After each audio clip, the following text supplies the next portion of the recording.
આખા દેશમાં જે રીતે સંવિધાનિક સંસ્થા છે ઇલેક્શન કમિશન ઓફ ઇન્ડિયા કે જેના પર આખા દેશના લોકોને વિશ્વાસ હોય કે કોઈ પણ જાતની પક્ષાપક્ષી વગર સંપૂર્ણ પારદર્શકતા સાથે તટસ્થ અને ન્યાયી પ્રક્રિયા સાથે આ લોકશાહી પ્રક્રિયાને સન્માન સાથે ચૂંટણીઓ થાય।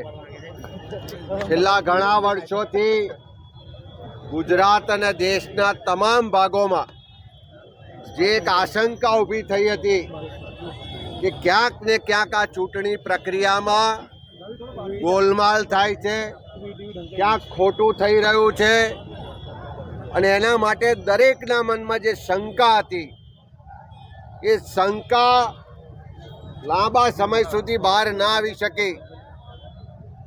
પણ જન નેતા રાહુલ ગાંધીજીએ જે રીતે કર્ણાટકનો દાખલો આપી, પુરાવા આપી ને ચૂંટણી પંચની આખી ચોરી અને ચૂંટણી પંચને હાથો બનાવી અને ભારતીય જનતા પાર્ટીના શાસકો જે ચોરી કરી રહ્યા છે વોટની, એને ખુલ્લી પાડી છે, એને એક્સપોઝ કરી છે।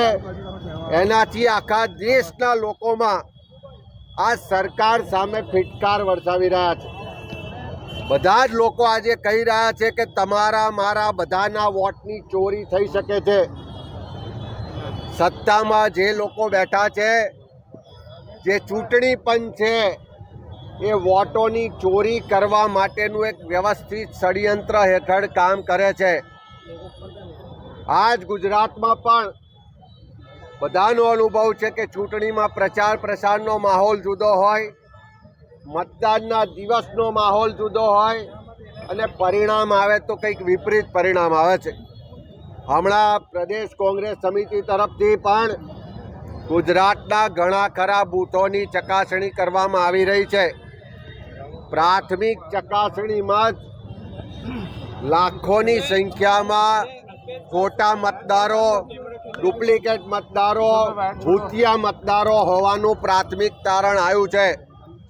થોડા દિવસમાં અમે પ્રજા પાસે જવાના છીએ, એક એક ઘેર જઈ અને દરેક પરિવારને વિનંતી કરવાના છે કે આ ચૂંટણી પંચના માધ્યમથી ભારતીય જનતા પાર્ટીના શાસકો વોટની ચોરી કરી રહ્યા છે, તમારો જે મતનો અધિકાર છે છીનવી રહ્યા છે।